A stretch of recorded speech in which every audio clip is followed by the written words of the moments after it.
CM Revanth Reddy విదేశీ పర్యటన ముగిసింది. ఆయన హైదరాబాద్లో అడుగుపెట్టగానే కాంగ్రెస్ రాజకీయం వేడెక్కుతోంది. పీసీసీతో పాటు మంత్రివర్గంలో చోటు కోసం ఆశలు పెట్టుకున్న నేతలు నామినేటెడ్ పదవులపై కర్చీఫ్ వేసి వెయిటింగ్లో ఉన్న నాయకులు సీఎం రేవంత్ను ప్రసన్నం చేసుకునేందుకు ప్రయత్నిస్తున్నారు.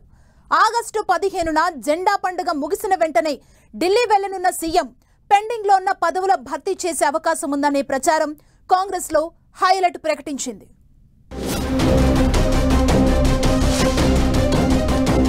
తెలంగాణ పీసీసీ సారథితో పాటు మంత్రివర్గం విస్తరణపై సీఎం రేవంత్ రెడ్డి ఫోకస్ చేసినట్టు తెలుస్తోంది. స్వతంత్ర దినోత్సవ సంబరాలు ముగిసిన వెంటనే సీఎం ఢిల్లీ టూర్ కు ప్లాన్ చేస్తున్నారు. ఈ పర్యటనలోనే పీసీసీ చీఫ్ నియామకంతో పాటు మంత్రివర్గ విస్తరణ, ఆపరేషన్ ఆకర్ష్ 2.0 నామినేటెడ్ పోస్టుల భర్తీపై హైకమాండ్ తో చర్చించే అవకాశాలు ఉన్నట్లు చెబుతున్నారు. దీంతో ఆశావహుల్లో కోలాహలం మొదలైంది. ఇప్పటికే మంత్రి పదవులపై కన్నేసిన పలువురు నేతలు సీఎం చుట్టూ ప్రదక్షిణలు చేస్తుండగా పీసీసీ చీఫ్ పదవి కోసం ఒకరిద్దరు నేతలు పైరవీలు చేస్తున్నారు. ప్రస్తుతం పీసీసీ చీఫ్ గా సీఎం రేవంత్ రెడ్డి కొనసాగుతున్నారు. డిసెంబర్లో ముఖ్యమంత్రిగా ప్రమాణం చేసిన వెంటనే పీసీసీ చీఫ్ గా వేరొకరిని నియమించాలని భావించారు రేవంత్ రెడ్డి. అయితే పార్లమెంటు ఎన్నికలను దృష్టిలో పెట్టుకుని రేవంత్ రెడ్డినే కొనసాగాలని కోరింది హైకమాండ్. ఇప్పుడు ఎన్నికలు ముగియడం, రాజకీయంగా పెద్దగా హడావుడి లేకపోవడంతో పూర్తిగా పాలనా వ్యవహారాలపై ఫోకస్ చేయాలని భావిస్తున్న సీఎం పీసీసీ బాధ్యతలను వేరొకరికి అప్పగించాలని నిర్ణయించినట్టు సమాచారం.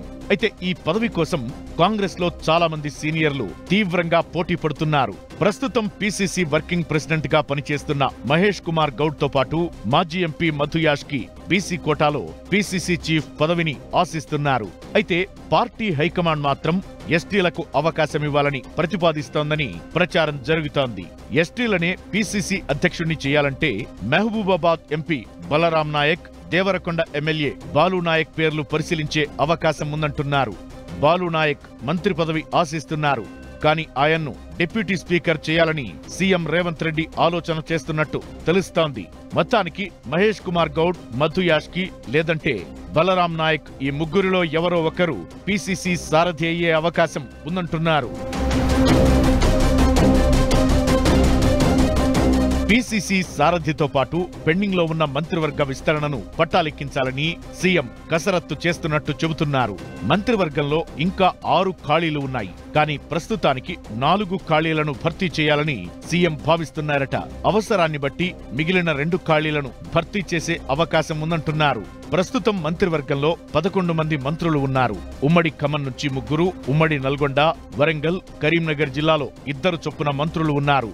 ఇక గ్రేటర్ హైదరాబాద్ తో పాటు ఆదిలాబాద్, నిజామాబాద్ జిల్లాలకు అసలు ప్రాతినిధ్యం లేదు. దీంతో తాజా మంత్రివర్గ విస్తరణలో ఈ జిల్లాల నుంచి మంత్రివర్గంలోకి తీసుకోవాలని ప్రతిపాదనలు ఉన్నాయి. అదేవిధంగా సీఎం సొంత జిల్లా మహబూబ్ నగర్ నుంచి ముదిరాజ్ సామాజిక వర్గానికి చెందిన వాకాటి శ్రీహరికి బెర్త్ కన్ఫర్మ్ అయిందని టాక్ వినిపిస్తోంది. ముదిరాజులను మంత్రివర్గంలోకి తీసుకుంటామని ఎన్నికల సందర్భంగా సీఎం హామీ ఇచ్చారు. అదేవిధంగా పార్టీలోకి వచ్చే సమయంలో కోమటిరెడ్డి రాజగోపాల్ రెడ్డికి మంత్రి పదవిని ఆఫర్ చేశారు. దీంతో వాకాటి శ్రీహరి, రాజగోపాల్ రెడ్డికి లైన్ క్లియర్ అయినట్లేనని ప్రచారం జరుగుతోంది. ఇక మిగిలిన 2 మంత్రి పదవులు ఎవరిని వరిస్తాయనే ఉత్కంఠ ఎక్కువవుతోంది. ఆదిలాబాద్ జిల్లా నుంచి ప్రేమ్ సాగర్ రావుతో పాటు గెడ్డం వివేక్ బ్రదర్స్ మంత్రి పదవిని ఆశిస్తున్నారు. వెలమ సామాజిక వర్గానికి చెందిన ప్రేమ్ సాగర్ రావుకు పదవిపై తర్జన భర్జన సాగుతున్నట్టు తెలుస్తోంది. ఇప్పటికే వెలమ సామాజిక వర్గానికి మంత్రివర్గంలో ప్రాతినిధ్యం ఉండగా ఇంకొకరిని తీసుకోవడం సాధ్యమా అనే ప్రశ్న తలెత్తుతోంది. ఇదే సమయంలో ఉప ముఖ్యమంత్రి భట్టి అండదండలతో ప్రేమ్ సాగర్ రావు తన ప్రయత్నాలు ముమ్మరం చేశారు.